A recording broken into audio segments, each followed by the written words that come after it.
What's up, YouTube? Thank you for tuning in. This is Reaction Reviews. I'm Nice Shoes Arby. I have behind me a 2021 Audi A4. This is awkward filming it myself, but we're gonna go for a quick little drive. All right, let's go.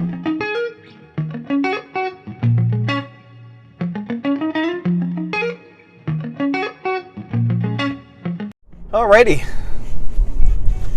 The 2021 Audi A4 for the reaction review. I have recently changed the name of the channel. It was Nice Shoes Arby. I'm still Nice Shoes Arby on Instagram, showcasing my fits and my shoes like a 22-year-old young man. However, my YouTube channel is now called the Reaction Reviews. There's also a Reaction Reviews Instagram account. So let's hit up some numbers for this vehicle. MSRP for this car, base model, starts at around 43,000 Canadian dollars. And could go up to just south of 60,000. I think 57K if you load it up completely. In its base form, it's actually really nice. For 43 grand, you get a lot. Blind spot warning, heated seats, heated steering wheel. No navigation. It does have a screen. We're gonna see that later. No HUD, heads-up display. But everything looks nice, everything feels good. I love the shifter.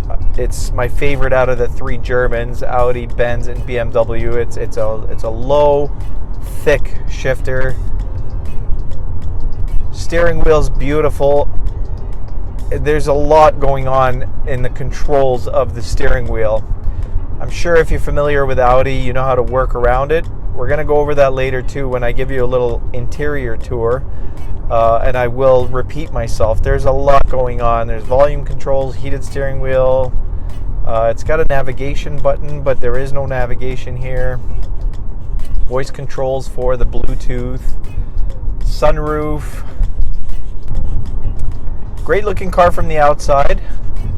The interior is nice. It's all black. I have seen this with other color interiors and it does look a lot nicer. Audis do a great job with their interiors. They are phenomenal. So before we check out the back seats, I want to show you the front seats and the dash. So here we got automatic handbrake. We have a nice thick short shift lever. I'm a big fan of that. I love that Audi put a volume adjuster and some little controls for the stereo right here. No navigation model on this particular model, but that screen is still useful for a lot of different displays and whatnot.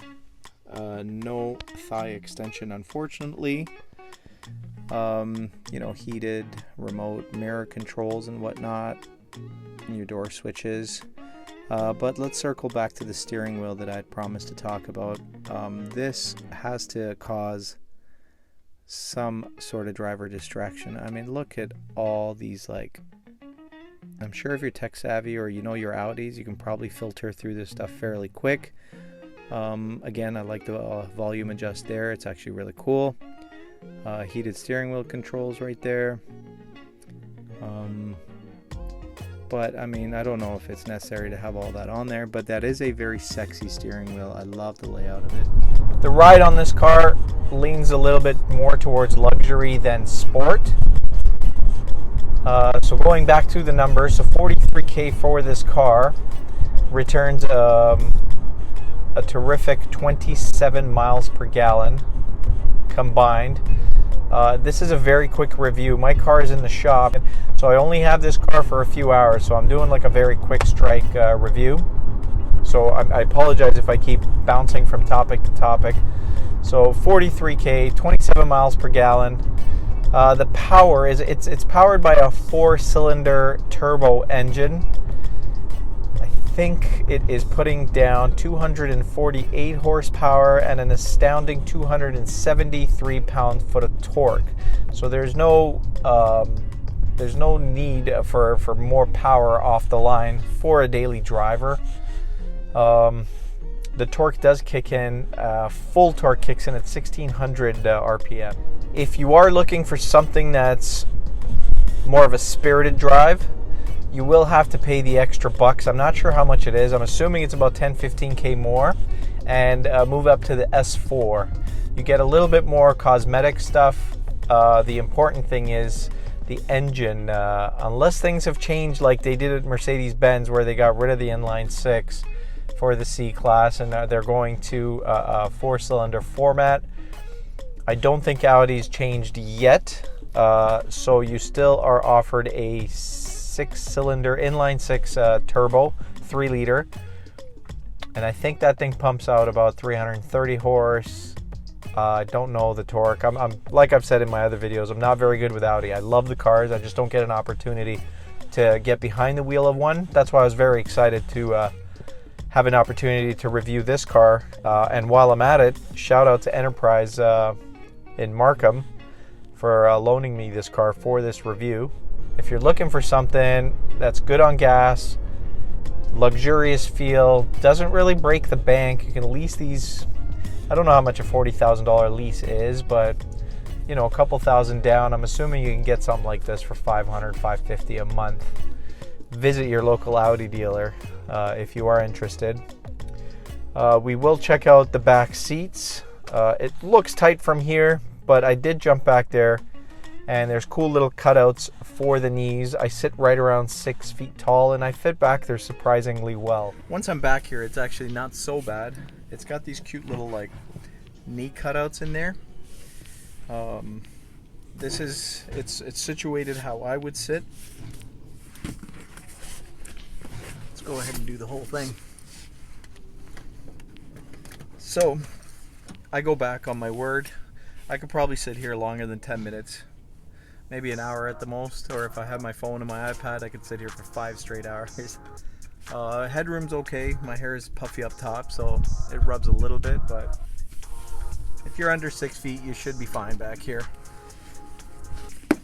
Good job, Audi.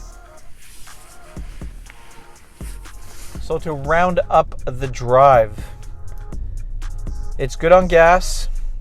It's a pretty good luxurious option for $43K. I don't know prices of cars off the top of my head. I would probably take this over anything that's offered in SUV format at $43K. I don't know, it's sad. Sedans are becoming a thing of the past. Everyone's going to SUVs and crossovers. I think sitting up high gives people the perception that, it's safer, which is, as far as I know, it's not true. This thing probably tests better in crash tests than a lot of SUVs and crossovers within the same price range would. This is so much more fun to drive than something in SUV format or crossover at $43K. But it is what it is. Maybe there's more room in the back. Kids get in and out easier. It's easier to get in and out of for yourself. I don't know.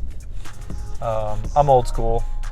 And even SUVs, just the automotive industry is going through quite a bit of change as electrification becomes more and more popular. To circle back and talk about cars in this segment, I did say, sedans are becoming a thing of the past. There is still a lot of offerings. Just off the top of my head, the 3 Germans, obviously. Alfa Romeo, I don't know the price, but I'm assuming it's within this price range. It's an exciting car, the Alfa Romeo Giulia. Is it the Giulia? Giulia. If you switch over to the Japanese side, the first car that steps up or jumps out in my head is the Lexus IS. Phenomenal. I love Lexus, always have. Infiniti, used to be a huge fan of Infiniti. Haven't driven an Infiniti since they swapped that drive-by steering. I don't hear good things about CVT. I don't hear good things about. Can't talk today. But the Infiniti Q50 is an option. Acura TLX. That would be something to consider. I think the 2022 Acura TLX is going to be an exciting launch. I think it's being offered with like a 355 horsepower turbo V6. I don't know if it's an inline 6. I don't know if the Japanese do an inline 6. Going over to the Korean manufacturers, I love the Korean manufacturers simply because for a few thousand less than the competition, they offer like a lot of value for the money. So what would go up against this? The Hyundai Sonata N-Line. I will have to double check, but I think that's right around the price range loaded as this would be in its base form. And the other Korean manufacturer would be the Kia GT5, I think. I need to brush up on my manufacturers. But it's been a really fun time reviewing this car. Tell me what you think. If you're an Audi fan, tell me, some of the exciting offerings from Audi that I should try to reach out to Audi for and review for you guys. Car does swallow up bumps fairly well. I apologize if my iPhone is jumping up and down as I'm on the side streets because the street I was on was very, very congested. And I picked the wrong side street. This thing is full of bumps, but it's nice for a review because I can actually say real world review. It doesn't have the upgraded 19s. I do believe they are 18s, but the suspension's really nice. It gobbles up the bumps really well. That's probably annoying. I'll turn that off. So yeah, it's been a pleasure to drive. I could see myself leasing one of these for 3 years and being happy with it. Audi's very understated. I don't see many of these on the road, but they are a terrific option. If you like this review, I would ask that you smash that subscribe button, please and thank you. And turn the notification bell on so that you will be notified of my upcoming review videos. I do have, like I said, my car's in the shop right now. I have a 2019 BMW 440i xDrive Coupe for those that don't know. I am mid-build. So what that means is I have some cosmetic stuff done to it right now. I have a Eurocharge custom tune on it. Things I will be doing this year is some carbon fiber exterior parts going on there. We're putting on an M Sport exhaust and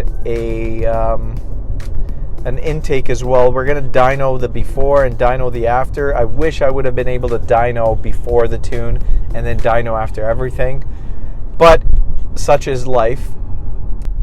So I'm actually really intrigued to see what kind of numbers the car is going to return. I am hoping that my 440 will hit around that 400 horsepower, 400 torque, because then it'll fill the void that I've had in my heart since I got rid of my 2015 M4 in 2019, because I thought it was best to go something a little bit more practical. For the Canadian winters, I was looking for something X-Drive. The M4 was very angry, very aggressive. So, I'd had it for a couple years and I thought, go X-Drive, 440, still kind of fun to drive, a little bit more comfortable, a little bit more quiet. That didn't last long because soon after getting the 440, I lowered it. I put the tune on it. Now we're putting the exhaust work on it and the intake. So it's going to be just as loud and hopefully just as fast. But I will keep you guys updated on what happens there. You guys have a great day, all right?